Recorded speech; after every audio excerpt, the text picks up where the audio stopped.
একসময় পালতোলা নৌকা চলত চট্টগ্রামের মিরসরাই উপজেলার গুরুত্বপূর্ণ বামনসুন্দর খালে, কিন্তু স্বাভাবিক পানি প্রবাহ বাধাগ্রস্ত হওয়ায় এখন তলদেশ প্লাস্টিক ও পলি জমে পরিণত হয়েছে বর্জ্যের ভাগাড়ে, পশুপাখি ও জীবজন্তুর চারণভূমি। ফলে থমকে আছে দুপারের লাখো মানুষের জীবনমান ও উন্নয়ন।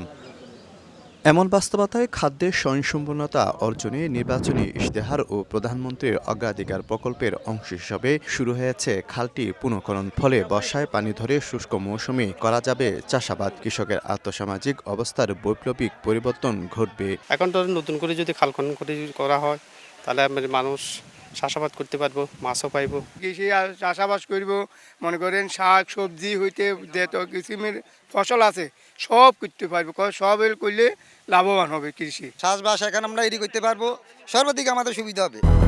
200-র বেশি সার্ভিস ও ফিচারে লেনদেনের সব বিকাশ অ্যাপে সম্ভব। মহামায়া থেকে বঙ্গোপসাগর পর্যন্ত ১৪ কিলোমিটার বামনসুন্দর খালটি মিরসরাইয়ের ৬টি ইউনিয়নের উপর বয়ে গেছে, সংযুক্ত করেছে আরও ছোট বড় অনেক পাহাড়ি ও শাখা প্রশাখা খালকেও। খনন শেষ হলে চাষাবাদের আওতায় আসবে দুপারের ১৫,০০০ একর কৃষিজমি, ৫,০০০ মেট্রিক টন অতিরিক্ত খাদ্য উৎপাদন হবে, বাড়বে বুড়ো আবাদ, কমবে জলাবদ্ধতা। ১৪ কিলোমিটারের মধ্যে অলিরপুল থেকে বাণীটোলা ব্রিজ পর্যন্ত ৩ কিলোমিটার খাল আমরা পুনঃখনন করব। ফলশ্রুতিতে কৃষকের সেচ খরচ কমবে এবং এই এলাকার কৃষকদের জীবনমান এবং সর্বোপরি আর্থসামাজিক অবস্থার পরিবর্তন ঘটবে। খালগুলো খনন না থাকার কারণে অল্প বৃষ্টিতেই বিভিন্ন এলাকা ফ্লাড হয়ে যাচ্ছে। এই খালে যদি পানি প্রবাহ থাকে তাহলে এই বোরো চাষটা হবে, আমাদের বন্যার আশঙ্কা থাকবে না, বৃষ্টির ফলে জলাবদ্ধতার আশঙ্কা থাকবে না। খাল খনন প্রকল্পের আওতায় চট্টগ্রাম জেলায় পর্যায়ক্রমে ৭০০ কিলোমিটার খাল খনন হবে। এছাড়া চট্টগ্রাম সিটি কর্পোরেশনের অধীনে চলছে ২১টি খাল খনন। সারা দেশে খনন হবে ২০,০০০ কিলোমিটার খাল। খাল খনন কর্মসূচির মধ্যে দিয়ে আমরা যেটা চিন্তা করছি সেটা এটা জলাবদ্ধতা মুক্ত একটা নগরী।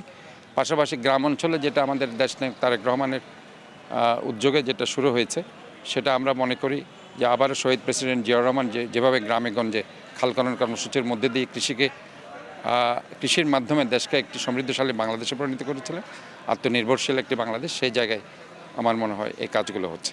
যে এই খাল খননের যখন সম্পাদন হবে ৫,০০০ মেট্রিক টন অতিরিক্ত খাদ্য এখানে উৎপাদিত হবে। ১৯৭৭ থেকে ১৯৮১ সালের মধ্যে গ্রামীণ জনপদের উন্নয়ন ও কৃষি সম্প্রসারণে ২৭৯টি প্রকল্পের মাধ্যমে প্রায় ৩,৬০০ মাইল দৈর্ঘ্যের প্রায় ১,৫০০ খাল খনন করেছিলেন প্রেসিডেন্ট জিয়াউর রহমান। এতে লক্ষাধিক একর জমি সেচের আওতায় আসায় ঘটেছিল কৃষিতে বৈপ্লবিক পরিবর্তন।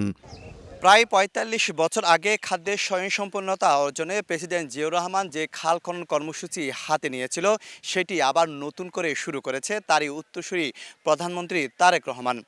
এর মাধ্যমে খাদ্যের স্বয়ংসম্পূর্ণতা অর্জনের পাশাপাশি কৃষি নির্ভরতার দিকে ফিরে যাবে নতুন করে আবার বাংলাদেশ। শফিকুল আলম, সময় সংবাদ, চট্টগ্রাম।